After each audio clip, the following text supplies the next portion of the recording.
श्री स्वामी समर्थ सर्वांना. अध्याय 16वा कथासार. या अध्यायाचा प्रारंभ करताना ग्रंथकार श्री स्वामी समर्थांविषयी सांगतात की भक्तजनांच्या रक्षणासाठी येथे रूप धारण करणाऱ्या श्री दत्तात्रेयाने पृथ्वीवर अक्कलकोट येथे वास्तव्य केले आहे. त्याचसोबतच या अध्यायांमध्ये येणारे श्रेष्ठ अशा स्वामीसुतांचे चरित्र जे कोणी भक्त मनोभावे श्रवण करतील त्यांचे महादोष लयाला जातील, नाश पावतील, असे ही ठाम प्रतिपादन करीत ग्रंथकार स्वामीसुतांचे चरित्र कथन करीत आहेत. कोकणातील राजापूर प्रांतांमध्ये राहणारे हरिभाऊ नावाचा मराठा गृहस्थ नोकरी निमित्ताने मुंबईला स्थायिक झाले. येथे त्यांचे मित्र पंडित यांना व्यवसायात तोटा सहन करावा लागला. त्यांनी स्वामीचरणी गहाराने घातले की आपण 8 दिवसात मला कर्जमुक्त केले तर मी आपल्या दर्शनास येईन. पुढे 7 दिवस काही घडले नाही. मात्र 8व्या दिवशी हरिभाऊ व त्यांचे मित्र जाऊन पंडितांनी भेट घेतले झाले.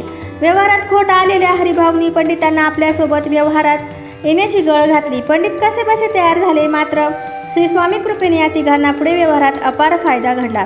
त्यामुळे ते सर्वजण अक्कलकोटास गेले व श्री स्वामी कृपेचा आनंद अनुभवू लागले.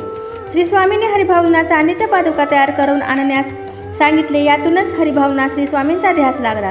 ते वारंवार अक्कलकोटास जाऊ लागले. पुढे श्री स्वामींनी हरिभाऊंना आपलाच होत म्हणून स्वीकारल्याने संसार लुटवण्यास सांगितले. श्री स्वामींच्या सांगण्यानुसार हरिभाऊने संसार लुटवला. श्री स्वामी समर्थ लुटवला आणि गोसावी होऊन मुंबई येथे श्री स्वामी मठाची स्थापना केली व स्वतःला ती पूर्णत्वाने श्री स्वामी सेवेमध्ये झोकून देते झाले. या अध्यायाची फलश्रुती अशी आहे की सद्गुरूवरील भक्तिप्रेमामध्ये रुची निर्माण होते, मन स्वास्थ्य लाभते. श्री स्वामी समर्थ. अध्याय कथासार 17वा. मागील अध्यायामध्ये स्वामीसुतांनी मुंबईस येऊन श्री स्वामींच्या मठाची स्थापना केली याविषयीचा कथाभाग आला. त्यानंतर घडलेला वृत्तांत या अध्यायांमध्ये सविस्तर कथन केला आहे. श्री स्वामी चरित्र सारामृतामधील सर्वात जास्त ओवी संख्येचा अध्याय म्हणून या अध्यायाचा उल्लेख करावा लागेल. याचे कारण श्री स्वामींनी ज्यांना आपला सूत अर्थात पुत्र मानले त्यांच्याविषयीचा समग्र वृत्तांत या अध्यायात ग्रंथकारांनी सांगितलेला आहे. स्वामीसुतांनी संसाराचा त्याग केला, षड्रिपूंना जिंकले आणि ते स्वात्मसुखांमध्ये दंग होऊन अष्टप्रहर श्री स्वामी नाम घेऊ लागले. श्री स्वामी संप्रदायाची गादी स्थापन करून सर्वत्र श्री स्वामी नामाचा प्रचार व प्रसार करणे हे त्यांच्या जीवित कार्याचे एकमेव ध्येय बनले. त्यांचे हे वागणे त्यांची पत्नी व मातेला फारसे रुचले नाही. मात्र वेळ टळून गेली होती. त्यांच्या आईने स्वामीसुताची स्थिती त्यावेळचे प्रख्यात संत श्री देव मामलेदार यांच्या कानी घातली. मात्र त्यांनीही याविषयी काही उपाय सांगण्यास असमर्थता दर्शवली.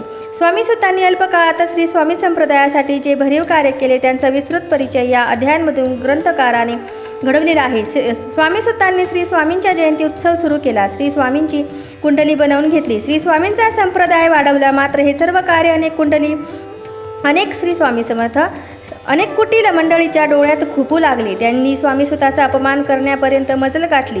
दरम्यान स्वामीसुतांनी त्यांचे अवतार कार्य संपुष्टात आणले. तेव्हा त्यांच्या गादीवर कुणाला बसवावे हा प्रश्न जोर धरू लागला. इथपर्यंतचे वर्णन या अध्यायात करण्यात आले आहे. पत्रवाद्याची फलश्रुती अशी आहे की संसारामध्ये स्थैर्य लाभते, प्रापंचिक कटकटीपासून मुक्तता होते. श्री स्वामी समर्थ सर्वांना. अध्याय 18वा. श्री स्वामी समर्थ सर्वांना. मागील अध्यायांमध्ये श्री स्वामीसुताचा वारसाधिकारी कोण असावा याविषयीचा वृत्तांत आला आहे. त्यांचे निराकरण ग्रंथकारांनी या अध्यायांमध्ये केले आहे. स्वामीसुतांनी देह विसर्जित केल्यावर श्री स्वामी महाराज सतत मोरपाखरा म्हणून हाका मारू लागले. आमच्या पाऱ्याची वीट आणून द्या म्हणून प्रत्येकाला सांगू लागले.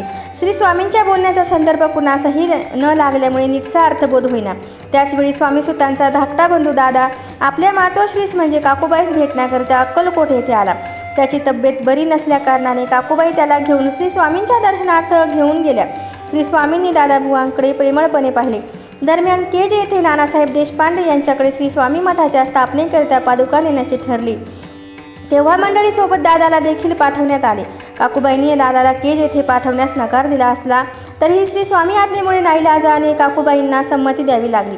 तेथून परतल्यावर दादाला मुंबईस पाठवून गादीवर बसवण्याची आज्ञा श्री स्वामींनी केली.